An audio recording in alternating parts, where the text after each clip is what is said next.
What's up, Crypto Crew, and welcome back. Or if this is your first time, I'm Captain Crypto Mite, actively escaping the Matrix, scoping out the crypto ocean. So if you like your odds, get on the boat, stay up to date, thumbs up, and join the hunt. Into the boat! Crypto Crew, Caspa still continues to live free in the minds of countless Bitcoiners. Even when faced with the receipts, its tech, its track record, the response is often the same. Outright denial, peppered with straw man, half-truths, and the occasional code playground level name-calling. A spectacle that manages to redefine the word embarrassment. The truth, many Bitcoiners would rather cling to the comfort of their narrative than confront the cracks in their beloved project. After all, denial is not just a river in Egypt. And in this story, Kaspa isn't just the disruptor, it's the mirror reflecting what many don't want to see. So this is how many Bitcoiners continue to view Kaspa.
Crypto Crew, in today's video, we'll watch parts of the 7.5-hour marathon session between Kaspa originator Yonatan Sompoplionsky and Vlad from the Bitcoin Takeover Podcast. Before we jump in today's vid, let's zoom out for a second. At the time of this recording, the Yonatan Sompolinsky episode already racked up 10,000 views on YouTube and is still climbing. To put that into perspective, Vlad's interview with Ethereum founder Vitalik Buterin back in May of 2025, which ran for 3 hours, couldn't even scrape together a quarter of the views Yonatan's session pulled. And over on X, the stream crossed 94,000 plays. Now, I can't say for certain if that is a record, but one thing is crystal clear. Trying to dismiss this level of traction as fake hype or bot-driven is not just corny, it is flat out wrong. Whether the critics like it or not, all eyes are on Kaspa. Stay tuned. But wait! There's more! Prove all things, hold fast that which is good. Crypto Crew, protect your crypto investments through self-custody. In our opinion, the best option for you is the Tangent wallet. Easy to use, plug and play, and the most affordable cold storage out there. You can get 10% off using code Crypto Crew, link in the description box below. Thanks so much for your consideration and support in advance, and may the Lord Jesus Christ bless you all. We're in the end game now. So here we have Yonatan Sompolinsky addressing some of the accusations thrown at both him and Kaspa head on, starting with some of the common criticisms on Kaspa's fair launch. There is actually an article that was published on Substack. I think it's the most quoted one when it comes to criticizing Kaspa or the claim of a fair launch. 648 million coins were mined, and you decided to stop. In the plural form, not you personal. Yeah. Make a new Genesis block as a result of a bug. This is the claim. And the rest of the article basically explains how people were complaining that they were checking their mined transactions on a blockchain explorer and realized that they're gone. And there were some accusations that this was just a scheme to basically steal some of these early mined coins and redistribute them to the other miners. The users that don't see this on the block explorer, they're just not technical enough. That they need to download a full node with UTXO index flag activated and see this in the UTXO in their full node. The fact that the block explorer doesn't show it is not indicative of the fact that the coins are missing. Rather, that you need to run your full node by yourself with the correct flag and identify your UTXOs. The UTXO set itself is never discarded. Nothing is pruned, and the UTXO set is intact. Nothing has changed. The network and the community were very large at the time. It wasn't 3 people. So You can go to the Discord and just see everything that happens. This trust, off-chain social forums happens in every coin, even in Bitcoin. If you're concerned by breaching of integrity in the past, you can't verify this on-chain. The early miners of Bitcoin, Satoshi and Hal Finney, could have colluded to do a big reorg, and you wouldn't see it. You wouldn't see it in the Bitcoin chain. So the economic integrity of Bitcoin or of any proof of work coin cannot be cryptographically proven. There are many, many ways for a team launching a coin, whether it's Bitcoin or Caspa, to cheat early on. You don't have to do pre-mining and you don't have to do a bug. Consider the DNS seeder of Bitcoin failing early on, letting Satoshi have and Hal have like full autonomy over mining. No one else can connect. The DNS seeder is broken. Even when it recovers, they turn off their ports and no one can sync with them. And this is not a theoretical point, by the way. This is what happened with Caspa.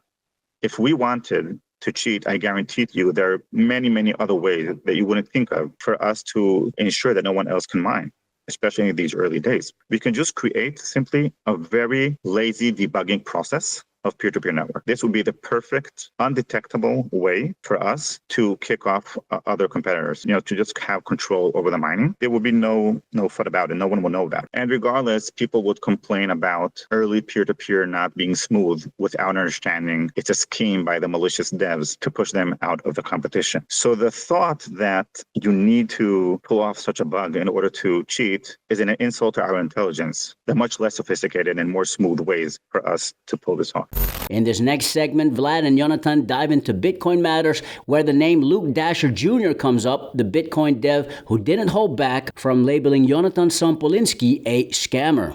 It's like, how can all of these people still call you a scammer, even though you spent the past 7 hours not trying to sell anything and just explaining how stuff works? Sort of beats me. Maybe that everyone's a scammer if they launch an altcoin that competes with Bitcoin or tries to complement it.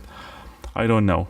Let's bring them on your podcast. I should bring Luke on my podcast, but he's gone mad. I don't know, because he has a very different understanding of language, and there's gonna be this disconnect between what you understand from what he's saying. So you have to constantly play this game of getting him to define his terms. I seem to be in your realm of expertise. Sure.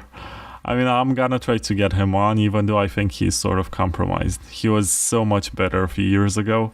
Now he's gone mad. There are running jokes that he's gonna cause an accidental, more or less, hard fork in the future because he's running his own node implementation and he's the only guy who's actually competent in that whole team. So I have respect for his accomplishments. I just don't respect his views anymore. And the moment when he rubbed me the wrong way was when I was trying to talk about sidechains, and he sort of said, why would you want sidechains? Because at least with more centralized systems like federations, you have someone to sue in the event that funds get stolen. I was like, so the security of these scaling layers ultimately lies on the judiciary branch of nation states. Like, we're building technology that functions without state permission, but once we get to layer 2s or sidechains or whatever, we're gonna go settle in court. I think that's dumb. Yes, this sort of escalation of compromises is not unexpected when you're so adamant and fundamentalist towards the system. Then when you do succumb to reality and say, okay, let's integrate something that's useful, then you just go to the other extreme and use federations. And I hope Bitcoin stays pure. And if it's fundamentalist, let's keep it pure fundamentalist. I don't know. I signed up for a kind of revolution that never happened, and now I'm in a situation where I'm supposed to watch what some government employee is saying about interest rates in the US to know whether or not the price of Bitcoin goes up or down, or I'm supposed to follow some ETF fund manager to understand what's gonna happen. I don't know. I didn't sign up for this. I just hope that there is still sort of a subversive element in Bitcoin, and it's not completely drained, and it's not just something that's gonna be used only by banks and custodians, and on-chain transactions are gonna become this sort of rarity. I think Bitcoin can only benefit from your voice attracting order of magnitude more prominence.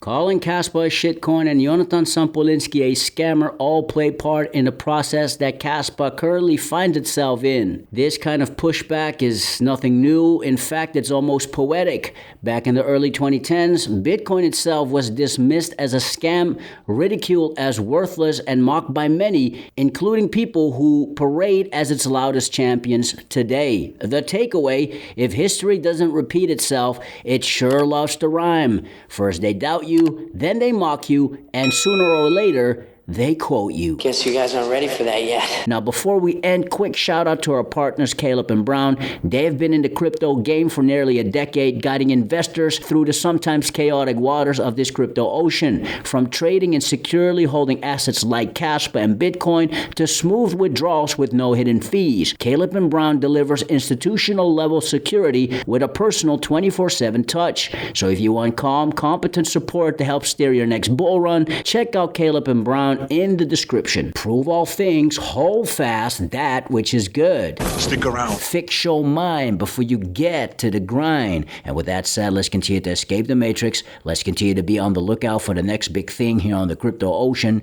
Grow in grace, and let's make some crypto waves. Say aye.